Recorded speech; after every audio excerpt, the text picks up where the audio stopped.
Whew. The power of Christ needs to compel whoever the hell thought this was a good idea.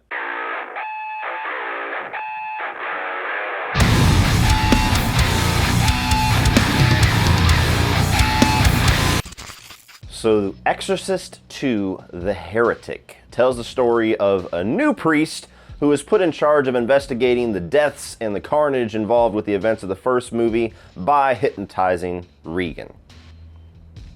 Yeah. Welcome back to the Exorcist review series, everybody. If you are just now finding me, or if you've been away from YouTube for a little while, I've already reviewed the first Exorcist film, the original classic, just a couple of days ago. We're going to be going through this entire franchise leading up to this October's 31 on 31. We're going to be doing Unholy Terrors as the theme this year, and the Exorcist franchise is one of the top franchises included in that. And now we are at the second one. Now, this is a movie that I have never seen before. It's a movie that I have never had the interest in watching because I have never heard one single, solitary, even minute positive thing said about this film. This is one of those horror sequels, and every franchise in this genre has one, that the fans despise. And usually, when I enter that movie in a franchise, especially if it's one that I've never seen before, oftentimes what happens is that the hype of how bad that movie is usually overshadows how bad the movie actually is. So oftentimes I watch it, I'm like, you know what, that wasn't good, but well, let's ease back a little bit. You guys are taking it a little bit too far. Not this time. That is one big pile of shit. This fucking movie was abysmal, and it was a dreck to get through. This is a 2-hour film that I swear to God felt like 4 hours. There was a point in the movie where we started waxing poetically about the fate of grasshoppers in the world that I went, fucking Christ, and I just paused it, and I still had 45 minutes to go.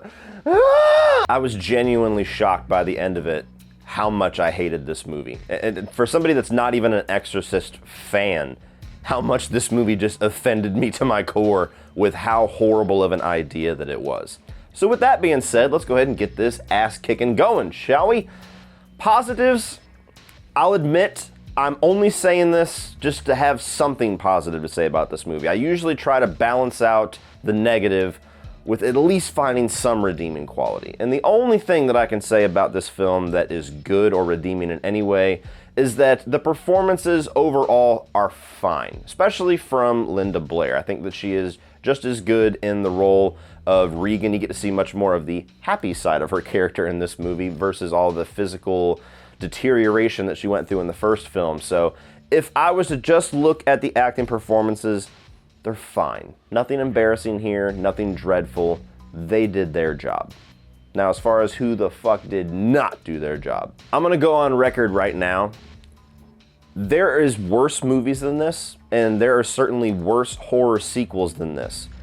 But I am seriously struggling to think of a movie that has a worse idea for a sequel. I think that The Exorcist Heretic might be the worst one. When you look at what that original film was, what that film is known for, what its legacy is, what its successes were, to come up with this idea as the follow-up baffles the living shit out of me. Whoever the hell wrote that on paper, thought that that was good enough to turn in, should be shamed enough. But whoever the hell greenlit that, handed it money, let it be shot, saw the dailies, saw the final cut of this film, and still thought it was okay to release, ugh. What the fuck were you thinking? So let me just attempt to summarize the events of this movie for you. Buckle the fuck up for this. So you have a brand new priest that is introduced at the beginning of the film to be your new main character, who's been commissioned by the Catholic Church to go and find out what happened with the events of the first film and how Father Marin died. This is the guy that suddenly keeled over of a cardiac arrest or a heart attack or some shit like that. So he teams up with Nurse Ratched, straps a fucking belt across Regan's face and shines strobe lights into her eyes until she suddenly has the repressed memories of her possession in the first film brought to the surface and not recreated very well for our visual pleasure as an audience. Then that sends him on an African adventure to go and find the origins of the Pazuzu demon, which leads him to James Earl Jones in a fever dream that looks like he's about to do another Conan the Barbarian movie. Then he wakes up, finds the real James Earl Jones, who's actually a doctor doing whatever the fuck he's doing in the middle of Africa trying to save the grasshoppers, like we give a shit. Then he finds out that the Pazuzu demon is actually something that latches onto people that have a psychic healing ability, of which Regan apparently has this ability.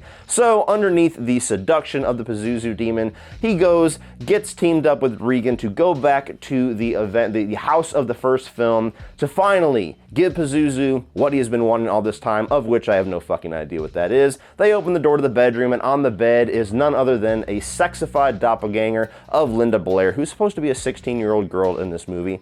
And they continue to sexually seduce the priest character to kill the real Regan.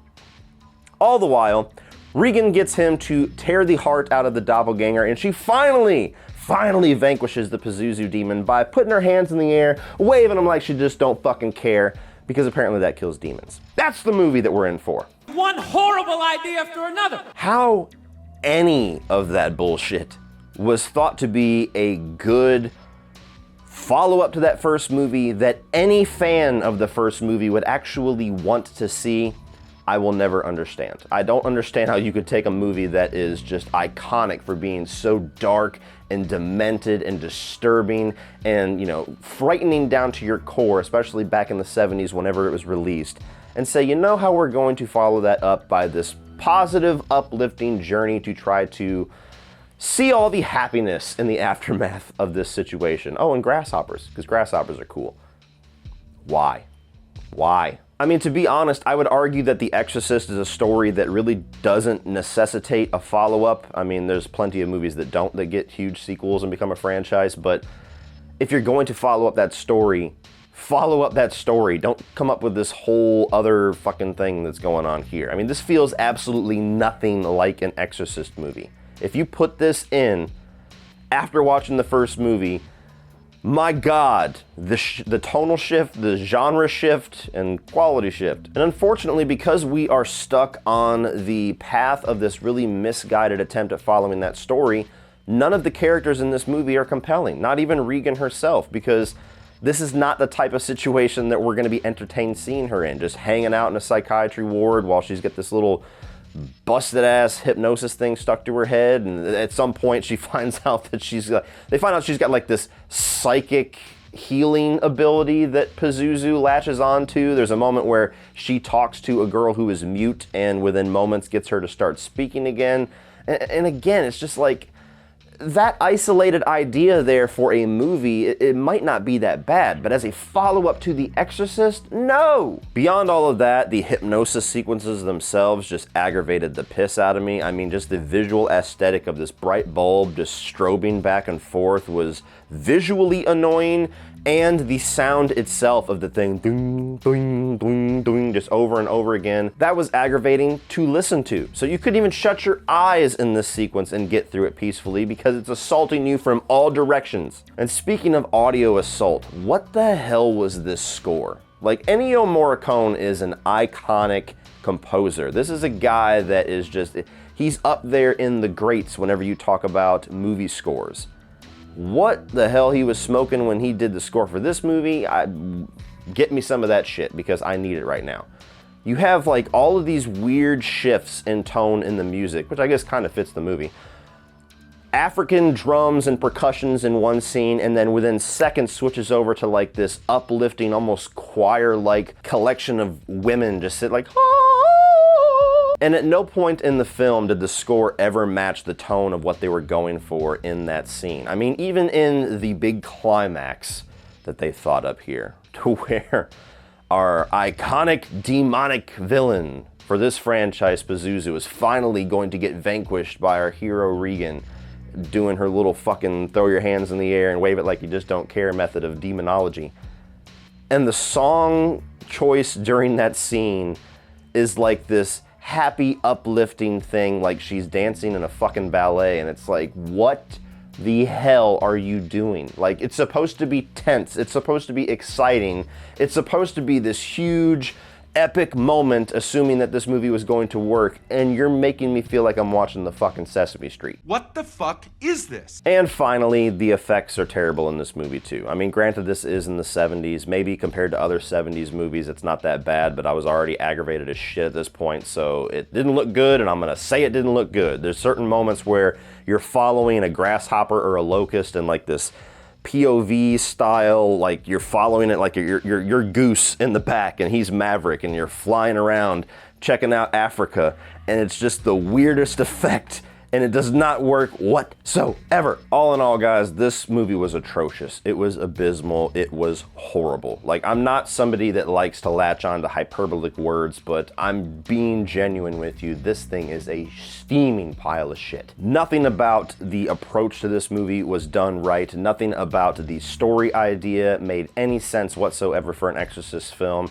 and even just the execution along the way was almost laughable if I wasn't just in physical and mental pain by the end of this 2-hour runtime. I have a hard time believing that this is not going to be 31, and if it's not 31, God help all of us while we watch whatever the fuck movie is worse than this, because man, this was one of the worst movies that I have seen in a very long time. So if you love the original Exorcist, please do not even bother watching this movie to see how they decided to follow up that iconic classic. This is one of the most abysmal horror sequels that I have ever seen, and please spare yourself the pain that I endured for 2 hours. Fuck this movie.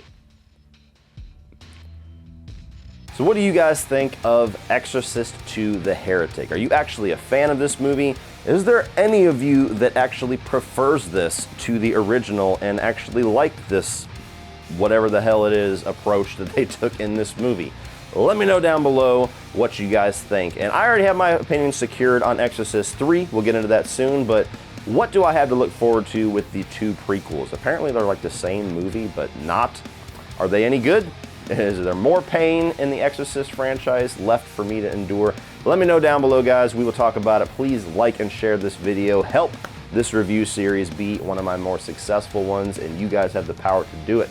Please subscribe so that you can check out all of the further Exorcist reviews. I also just debuted Dexter Season 4, so Dexter Season 5 will be coming here in a couple of weeks. So if you're a fan of that series, getting ready for the new revival in November, definitely stick around so you don't miss it. Thank you for watching as always, and remember, opinions are like assholes, but it doesn't mean that you have to be.